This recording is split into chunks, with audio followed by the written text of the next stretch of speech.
ಒಬ್ಬ ವ್ಯಕ್ತಿಗೆ ನಿಮಗೆ ಕೊಡಲು ಸಮಯವೇ ಇಲ್ಲ ಎಂದ ಮೇಲೆ ನಿಮಗೆ ಏನು ಅನಿಸುತ್ತೆ? ಅವರು ನಿಮ್ಮ ಜೊತೆ ಇರುತ್ತಾರಾ? ಕಹಿಯಾಗಿದೆ ಆದರೂ ಸತ್ಯ. ಮನುಷ್ಯ ತನ್ನ ಇಷ್ಟದವರಿಂದಲೇ ಹೀಯಾಳಿಕೆಗೆ ಒಳಗಾಗುತ್ತಾನೆ. ಕೆಲವು ಸಂಬಂಧಗಳು ಯಾವ ಪರಿಸ್ಥಿತಿಯಲ್ಲಿದೆಯೋ ಅವುಗಳನ್ನು ಅದೇ ಪರಿಸ್ಥಿತಿಯಲ್ಲೇ ಬಿಟ್ಟು ಬಿಡಬೇಕು. ಏಕೆಂದರೆ ಕೆಲವೊಮ್ಮೆ ಅದನ್ನು ಸಂಭಾಳಿಸುತ್ತಾ ನಾವೇ ಚೂರಾಗಿ ಬಿಡುತ್ತೇವೆ. ಜನರು ಬದಲಾಗುವುದಿಲ್ಲ ಅಂತ ಶುರು ಮಾಡ್ತಾರೆ. ಸ್ವಾರ್ಥ ಮುಗಿದ ಮೇಲೆ ತಮ್ಮ ದಾರಿಯನ್ನೇ ಬದಲಾಯಿಸಿ ಬಿಡುತ್ತಾರೆ. ಜನ ತಮ್ಮ ದಾರಿಯನ್ನು ಬದಲಾಯಿಸಿದ ಮೇಲೆ ಮೊದಲು ತಮ್ಮ ಮಾತುಕತೆಯನ್ನು ನಿಲ್ಲಿಸಿ ಬಿಡುತ್ತಾರೆ. ಒಳ್ಳೆಯ ಸಮಯವಿದ್ದಾಗ ಯಾವುದಾದರೂ ಕಾಯಿಲೆ ಮನಸ್ಸಿನಲ್ಲಿ ಬಂದಿರುವುದಿಲ್ಲವೋ ಅದೆಲ್ಲವನ್ನು ಕೆಟ್ಟ ಸಮಯ ತೋರಿಸಿಕೊಟ್ಟು ಬಿಡುತ್ತದೆ. ಯಾರಾದರೂ ನಿಮಗೆ ಕೋಪ ಭರಿಸಲು ಪ್ರಯತ್ನಿಸಿದಾಗ ನೀವು ಮೌನವಾಗಿರುವುದರ ಮಜಾನೇ ಬೇರೆ. ನಿಮ್ಮ ಜೀವನದಲ್ಲಿ ಯಾವ ವ್ಯಕ್ತಿಯ ಮುಂದೆಯೂ ಅಹಂಕಾರ ಪ್ರದರ್ಶನ ಮಾಡಬೇಡಿ.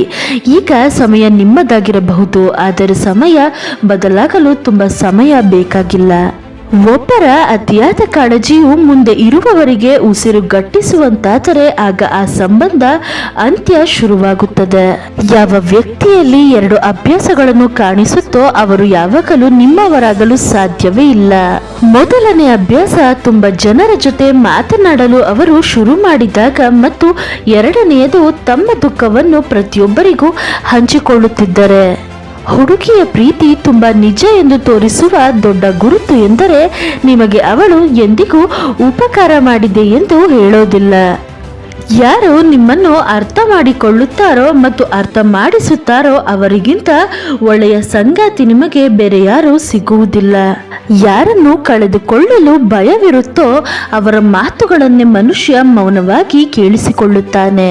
ಪ್ರತಿಯೊಬ್ಬ ಮನುಷ್ಯನ ಜೀವನದಲ್ಲಿ ಇಂತಹ ಒಂದು ಕ್ಷಣ ಬಂದೇ ಬರುತ್ತೆ. ಆ ಸಮಯದಲ್ಲಿ ಯಾರಿಂದ ಆಗಲಿ ಆಸೆಯಾಗಲಿ ಅಪೇಕ್ಷೆಯಾಗಲಿ ಉಳಿದಿರುವುದಿಲ್ಲ. ಒಂಟಿಯಾಗಿರಲು ಬಯಸುತ್ತಾರೆ. ಹೃದಯಕ್ಕೂ ನೋವಿಲ್ಲ, ಕಣ್ಣಚ್ಚಲ್ಲೂ ನೀರಿಲ್ಲ. ಅವರು ಹೇಗೆ ಆಗಿಬಿಡುತ್ತಾರೆ ಎಂದರೆ ಯಾರಿಂದಲೂ ಮಾತನಾಡಿಸಿದರೂ ಓಕೆ, ಮಾತನಾಡಿಸದಿದ್ದರೂ ಓಕೆ. ಈ ಅದೃಷ್ಟದ ಆಟಗಳು ಸಾವಿರಾರು. ಯಾರು ಸಿಗುವುದಿಲ್ಲವೋ ಅವರೊಂದಿಗೆ ಪ್ರೀತಿ ಹುಟ್ಟಿಸುತ್ತೆ, ಅವರನ್ನೇ ಪ್ರೀತಿ ಮಾಡುತ್ತೆ. ಒಬ್ಬರಿಗೆ ಅದರ ವ್ಯತ್ಯಾಸವೇ ಆಗುವುದಿಲ್ಲ, ಆದರೆ ಇನ್ನೊಬ್ಬರು ಅವರಿಗಾಗಿ ಜೀವ ಕೊಡಲು ಸಿದ್ಧರಾಗಿರುತ್ತಾರೆ.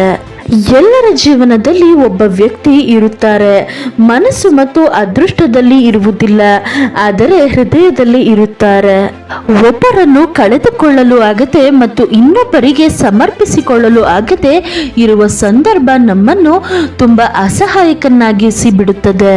ಸಂಬಂಧ ಹೊಸದಾಗಿದ್ದಾಗ ಮಾತನಾಡಿಸಲು ನೆಪ ಹುಡುಕುತ್ತೇವೆ. ಅದೇ ಹಳೆಯದಾದ ಮೇಲೆ ದೂರ ಆಗಲು ನೆಪ ಹುಡುಕುತ್ತೇವೆ. ಯಾರಾದರೂ ನಿಮ್ಮನ್ನು ಮರೆತಿದ್ದರೆ ಒಂದು ದಿನ ನೆನಪು ಮಾಡಿಕೊಳ್ಳುತ್ತಾರೆ. ಅವಶ್ಯಕತೆ ಬರಬೇಕು ಅಷ್ಟೇ. ಹೊರಗಿನಿಂದ ಸಿಹಿಯಾಗಿ ಮಾತನಾಡುವವರು ಒಳಗಿನಿಂದ ಕಹಿಯಾಗಿರುತ್ತಾರೆ. ಹೊರಗಿನಿಂದ ಕಹಿಯಾಗಿ ಮಾತನಾಡುವವರು ಒಳಗಿನಿಂದ ಸಿಹಿಯಾಗಿರುತ್ತಾರೆ. ಒಮ್ಮೊಮ್ಮೆ ಕಠಿಣವಾದ ನಿರ್ಧಾರವನ್ನು ತೆಗೆದುಕೊಂಡಾಗಲೇ ಮುಂದಿನ ಭವಿಷ್ಯ ಸುಂದರವಾಗಿ ರೂಪುಗೊಳ್ಳುತ್ತೆ. ನಮ್ಮೊಂದಿಗೆ ನಾವೇ ಹೋರಾಡಲು ಬೇಕಾಗುತ್ತದೆ ಸರಿಯಾದ ದಾರಿಯಲ್ಲಿ ಸಾಗಲು. ಕೆಲವು ಮಾತು ಮತ್ತು ನೆನಪುಗಳು ನಿದ್ದೆಯನ್ನು ಹಾರಿಸಿಬಿಡುತ್ತವೆ. ಯಾರಿಗೆ ನಿಮ್ಮೊಂದಿಗೆ ಮಾತನಾಡಲು ಇಷ್ಟವೋ ಅವರೊಂದಿಗೆ ಅಷ್ಟೇ ಮಾತನಾಡಿ. ಯಾರ ಬೆನ್ನ ಹಿಂದೆ ಬಿದ್ದು ಮಾತನಾಡಿ ಎಂದು ಗೋಗರೆದು ನಿಮ್ಮ ಗೌರವವನ್ನು ಕಳೆದುಕೊಳ್ಳಬೇಡಿ. ಕ್ಷಮಿಸುವುದರಿಂದ ಯಾವ ವ್ಯತ್ಯಾಸವೂ ಆಗುವುದಿಲ್ಲ. ಕೆಲವು ಮಾತುಗಳು ಮನಸ್ಸಿಗೆ ನೋವುಂಟು ಮಾಡುತ್ತೆ, ಅವುಗಳನ್ನು ಮರೆತರೂ ಮರೆಯಲು ಸಾಧ್ಯವಿಲ್ಲ. ಒಂದು ತಪ್ಪಿಗೆ ನಮ್ಮನ್ನು ಬಿಟ್ಟು ಹೋಗುವವರು ತುಂಬಾ ಜನ ಸಿಗುತ್ತಾರೆ. ತಪ್ಪನ್ನು ತಿದ್ದಿ ಮತ್ತೆ ನಮ್ಮೊಂದಿಗೆ ಜೊತೆಯಾಗಿರುವವರು ಸಿಗುವುದು ತುಂಬಾ ವಿರಳ.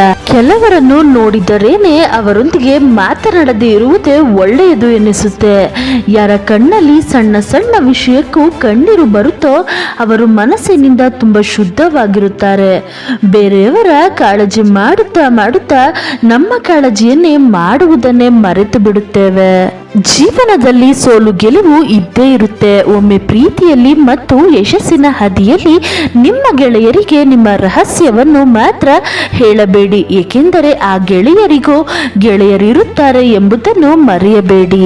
ಮನುಷ್ಯರ ಮೇಲೆ ನಿರೀಕ್ಷೆಗಳನ್ನು ಇಟ್ಟು ಆ ದೇವರನ್ನು ಪ್ರಶ್ನೆ ಮಾಡ್ತಿರಲ್ಲ, ವಿಚಿತ್ರ ಅಲ್ವಾ? ಜನರು ಬದಲಾಗುತ್ತಾರೆ, ಆಗಲಿ ಬಿಡಿ, ನಿಮ್ಮ ಸಮಯ ಸರಿಯಾದ ಮೇಲೆ ಎಲ್ಲರೂ ಹಿಂದೆ ಬರುತ್ತಾರೆ. ಯಾರು ಹೃದಯದಲ್ಲೂ ಕೂಡ ಬುದ್ಧಿ ಇಟ್ಟುಕೊಂಡು ತಿರುಗಾಡುತ್ತಾರೋ ಅವರಿಂದ ತುಂಬಾ ಹುಷಾರಾಗಿರಿ. ಎಲ್ಲರನ್ನೂ ನಮ್ಮವರೆಂದುಕೊಳ್ಳಬೇಡಿ, ಅಂದಾಗ ಮಾತ್ರ ನೀವು ಸಂತೋಷವಾಗಿರಲು ಸಾಧ್ಯ. ಕೆಲವರು ಜೀವನ ಆಗಿರುತ್ತಾರೆ, ಕೆಲವರು ಜೀವನದಲ್ಲಿ ಇರುತ್ತಾರೆ, ಕೆಲವರಿಂದ ಜೀವನ ಇರುತ್ತೆ ಮತ್ತು ಕೆಲವರೊಂದಿಗೆ ಜೀವನ ಇರುತ್ತೆ. ಜೀವನ ಯಾರಿಗೆ ಸಂತೋಷ ಕೊಡುವುದಿಲ್ಲವೋ ಅವರಿಗೆ ಅನುಭವ ಮಾತ್ರ ಕೊಡುತ್ತೆ.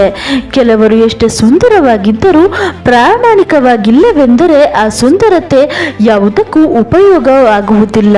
ನೀವು ದಿನವೆಲ್ಲ ನೆನಪಿಸಿಕೊಳ್ಳುವವರು ನಿಮ್ಮನ್ನು ಅಷ್ಟೇ ನೆನಪು ಮಾಡಿಕೊಳ್ಳುತ್ತಾರೆ ಎಂದು ತಿಳಿಯಬೇಕಾದರೆ ಆ ವ್ಯಕ್ತಿಯಿಂದ ಸ್ವಲ್ಪ ದಿನ ದೂರವಿದ್ದು ನೋಡಿ. ನಿಮ್ಮೊಂದಿಗೆ ಅವರು ಆ ಸಮಯದಲ್ಲಿ ಮಾತನಾಡಲು ಪ್ರಯತ್ನಿಸಿದರೆ ಅವರು ನಿಮ್ಮನ್ನು ಪ್ರೀತಿಸುತ್ತಾರೆ ಮತ್ತು ನೆನಪಿಸಿಕೊಳ್ಳುತ್ತಾರೆ ಎಂದು ಅರ್ಥ ಮಾಡಿಕೊಳ್ಳಿ. ಯಾರು ಬೇರೆಯವರನ್ನು ಎಲ್ಲ ಸಮಯದಲ್ಲೂ ಕೀಳಾಗಿ ನೋಡುತ್ತಿರುತ್ತಾರೋ ತಾವು ಎಷ್ಟು ಕೀಳದ ಮನೋಭಾವವನ್ನು ಹೊಂದಿದ್ದಾರೆ ಎಂದು ತೋರಿಸಿಕೊಡುತ್ತಿರುತ್ತಾರೆ. Thank you so much for watching. ಜೈ ಶ್ರೀ ಕೃಷ್ಣ.